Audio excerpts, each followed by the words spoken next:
सर्वप्रथम आपका परिचय जानना चाहेंगे। भैया मैं भारतीय जनता पार्टी का कार्यकर्ता हूं और इस जनपद प्रतापगढ़ का भाजपा किसान मोर्चा जिला अध्यक्ष का दायित्व तो हमें प्राप्त है। और मानधाता हमारा निजी स्थान है जहां से मैं निवास करता हूं, हरकपुरी ग्राम सभा है। और मैं आपके चैनल को भी धन्यवाद देना चाहता हूं, जो आप लोगों ने बहुत ही ऊर्जावान आप लोग दिख रहे हैं। हमको लगता है कि आप लोगों का भविष्य अच्छा होगा और समाज की हर बुराइयों को आप लोग उजागर करेंगे। आप भाजपा किसान मोर्चा जिला अध्यक्ष हैं प्रतापगढ़। और जहां तक किसानों की बात की जाए तो अभी हम कुछ दिन पहले कटरा गुलाब सिंह सोसाइटी पर गए थे। खाद के वितरण के लिए हजारों किसानों की लाइन लगी हुई थी, लेकिन वहां पर खाद उपलब्ध नहीं थी। इसका कारण क्या है? देखिए पत्रकार जी, आपको मैं बता दूं, हमारी सरकार पूरी तरह से समर्पित है किसानों के लिए। और हमारे भारत के यशस्वी प्रधानमंत्री जी और उत्तर प्रदेश के यशस्वी मुख्यमंत्री जी बराबर नज़र बनाए हुए हैं कि हमारे किसानों को कहीं समस्या ना हो। अभी देखिए हमारी सरकार ने सभी किसानों को सम्मान निधि देने का काम किया। और भारत में जो भी हमारा किसान है, फिलहाल किसान पे ही मेरा प्रदेश और देश है। मैं खाद वितरण की बात कर रहा हूँ। रबी के फसल की बुआई का समय चल रहा है, मैं उसकी बात कर रहा हूँ। किसानों को खाद क्यों नहीं मिल पा रही है? कौन ऐसा किसान है जो मेरे सामने आए, मुझसे बात करे? और हर सोसाइटियों में इस समय खाद उपलब्ध है। कटरा गुलाब सिंह सहकारी समिति की मैं बात कर रहा हूं। वहां का वीडियो भी चला है मीडिया पे, शायद आपने नहीं देखा होगा। मैं आपको पर्सनल प्रोवाइड करा दूंगा। लेकिन वहां की स्थिति ऐसी थी कि हजारों किसान थे और उनके लिए खाद नहीं थी। मैं उसकी बात कर रहा हूं। नहीं, ऐसा विषय नहीं। अभी देखिए हमारे जिलाधिकारी से बात हुई थी परसों, और जिलाधिकारी ने अच्छी व्यवस्थाएं किया। उन्होंने पूरा, आपको देखिए प्रेस के माध्यम से पेपरों में कल शायद आया रहा होगा, आप लोग पढ़े होंगे कि जिलाधिकारी बहुत सख्ती से इस पर ध्यान दे रहे हैं। और एक दूसरा जो किसान के मुद्दे का ही एक सवाल है, विद्युत का। विद्युत अभी दिन में 10 बजे आ रही है, 1 बजे जा रही है, फिर शाम को आ रही है और रात भर विद्युत रह रही है। तो ऐसी दशा में जब किसानों को सिंचाई की व्यवस्था लेनी होगी विद्युत से, तो किसान रात में गेहूं की फसल की सिंचाई कैसे कर पाएगा? देखिए भैया, बिजली हमारी सरकार ने निरंतर दिया है। 18 घंटे हम बिजली दे रहे हैं और ये पहली बार हुआ है। पहले की सरकारों में बिजली आती थी, चली जाती थी, किसी को पता नहीं था, रोज दिए जलाए जाते थे। आज हमारे उत्तर प्रदेश में कोई ऐसा गांव नहीं है जहां मिट्टी का तेल जलाने की ज़रूरत पड़ती हो। फिलहाल जब से हमारे उत्तर प्रदेश के यशस्वी मुख्यमंत्री जी ने पद ग्रहण किया है। मानधाता नगर पंचायत में शामिल की गई है। इसे शहरी क्षेत्र में परिवर्तित किया जा रहा है ग्रामीण क्षेत्र से। लेकिन आपके मानधाता कस्बे में ही 2 हाई मास्ट लाइट लगी हुई हैं। एक तो संजय नगर तिराहे पर है, जहां पर किसान अपनी सब्जी की फसल उगाता है और रात के अंधेरे में वहां बेचता है, और उसे जब शाम होती है तो फसल अपनी जो सब्जी को दुकान लगाता है, फसलों को लाके यहाँ पर सब्जी बेचता है।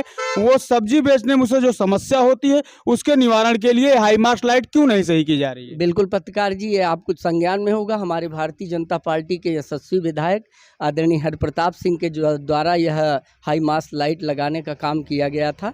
उस समय मुझे याद है, मैं भारतीय जनता पार्टी युवा मोर्चा का अध्यक्ष या महामंत्री हुआ करता था। और निश्चित तौर पर लाइट को भाजपा के ही विधायक ने ले आया। और कुछ ऐसी विषम परिस्थितियां होंगी, इस पे हम चर्चा कर लेंगे। और हमारे सांसद जी हैं, मैं उनसे वार्ता करके, और लाइट फिलहाल ये लाइट 2 बार बनाई गई थी, मेरे संज्ञान में है। और इसमें कुछ छेड़छाड़ की जाती है, तो ऐसे लोगों को भी आप लोग ज़रा चिन्हित करिए और तत्काल मैं प्रयास करूँगा। हमारी सरकार है, हम निवेदन करके और इस लाइट को पुनः प्रारंभ कराने की पूरी कोशिश करूँगा।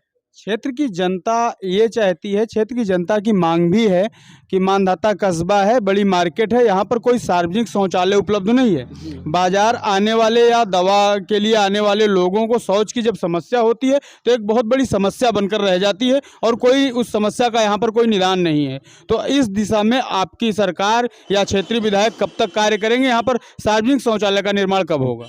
बिल्कुल होगा, निश्चित तौर पे होगा। और देखिए हमारी सरकार जब से आई है, अभी देखिए जितनी भी नई नगर पंचायतें हुई, हमारी सरकार सीधा विकास करना चाहती है, हम जनता से जुड़ना चाहते हैं। हमारी सरकार का प्रथम दृष्टिया उनकी सोच यह है कि हमारे जितने भी ग्राम सभाएं हैं बड़ी और शहरी क्षेत्र हैं, उन्हें हम जोड़ने का काम करें। उन्होंने जोड़ा है और विकास के ही लिए हम लोगों ने जोड़ा है। आने वाले समय में पूरी व्यवस्था दी जाएगी। नगर पंचायत के माध्यम से। हम बात करें अगर कटरा गुलाब सिंह से कानूपुर जाने वाली सड़क की, जहां पर किसानों के लिए मंडी भी लगाई जाती है, किसान अपनी फसल तैयार करता है, उसी मंडी में ले जाके बेचता है, लेकिन सड़क की स्थिति इस तरह है कि वहां पैदल चलना भी मुश्किल है। कितने किसान तो बोझा लाद के वहां गिर जाते हैं, कितने के तो हाथ पैर टूट गए हैं। ऐसी दशा में वो सड़क इतने दिनों से खराब है, अभी तक उसका जीर्णोद्धार क्यों नहीं हुआ? निश्चित तौर पे पत्रकार जी, आपको जानकारी होगी, हमारे मानधाता से प्रतापगढ़ की रोडें कितनी खराब हुआ करती थी, लेकिन हमारी सरकार बनी, हमारे मुख्यमंत्री बने, तत्काल देखिए 6 मीटर का कितना सुंदर रोड बनाने का काम हमारी सरकार ने किया, मेरी पार्टी ने किया। और निश्चित तौर पे देखिए, इलाहाबाद भोपिया मऊ से आपको इलाहाबाद जाने में बहुत समय लगता था, लेकिन आज की जो स्थिति है, आप 25 से 30 मिनट में इलाहाबाद टच कर सकते हैं। हमारी सरकार की पहली प्राथमिकता है कि हम रोडों को, स्वास्थ्य सुविधाओं को, किसानों की समस्याओं को प्रमुख रूप से हमारी सरकार ने लिया है और पूरी तरह उस पर काम भी कर रही है। उसी दौर में इसका भी नंबर आया होगा, आप शायद जानकारी कर लीजिए, इसका टेंडर हो चुका होगा। आपकी ही सरकार में 2 वर्ष भी नहीं हुए हैं अभी, कोयली की पुरवा से विश्वनाथगंज को जोड़ने वाली सड़क बनाई गई थी, लेकिन 2 वर्ष के अंदर ही वो फिर से पुनः गड्ढे में तब्दील हो चुकी है। इसका कारण क्या रहा? क्या भ्रष्टाचार की भेंट चढ़ गई हो सर? ऐसा कोई बात नहीं है। देखिए, लोग कहते रहे, विरोधी हवा उड़ाते रहे कि जो मानधाता की सड़कें बनी हैं बहुत ही जर्जर बनी है, लेकिन निश्चित तौर पे देखिए कितनी सुंदर सड़क बनी। हमारी सरकार में इस तरह का कोई विषय नहीं आया है। प्रत्यक्षम किम प्रमाणम, जहां प्रत्यक्ष दिख रहा है, कोयली के पुरवा से विश्वनाथगंज को जोड़ने वाली सड़क गड्ढे में पुनः तब्दील हो चुकी है। 2 वर्ष भी नहीं हुए उस सड़क को बने हुए।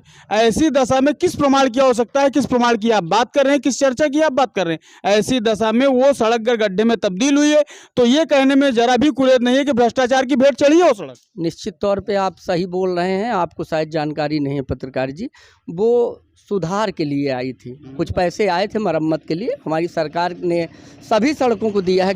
जो गांव से शहर को जोड़ती हैं, हमारे भारत के पूर्व यशस्वी प्रधानमंत्री जी ने कहा था कि जब गांव से शहर की ओर हम आएंगे तो मेरा विकास होगा। उन्होंने गाँव की सड़कों को शहरों की सड़कों से जोड़ने का काम किया था, उसी कड़ी में हम काम कर रहे हैं। और इस सरकार ने इसके लिए कुछ पैसे दिए थे, थोड़ा रिपेयरिंग के लिए रिपेयर हुई है, लेकिन पुरानी सड़क है, नई तरीके से इसको बनाया जाएगा और बहुत जल्द इस पर भी कार्य लगने वाला है। उस सड़क का चौड़ीकरण हुआ है जिसकी मैं बात कर रहा हूँ, कोयली के पुरवा से विश्वनाथगंज तक वो सड़क बनाई गई है, उसका चौड़ीकरण कार्य हुआ है। और चौड़ीकरण मरम्मत के लिए नहीं होता, चौड़ीकरण निर्माण होता है। निर्माण किया गया उस सड़क का और 2 साल नहीं चली है, गड्ढे में तब्दील कैसे होगा? मैं बात ये कर रहा हूँ, वो जिस विभाग से होगा आप उसको पता कर लीजिए। आप तो पत्रकार हैं, समाज के आईने हैं, आप पता कर लीजिए, ऐसा कोई विषय वैसे है नहीं।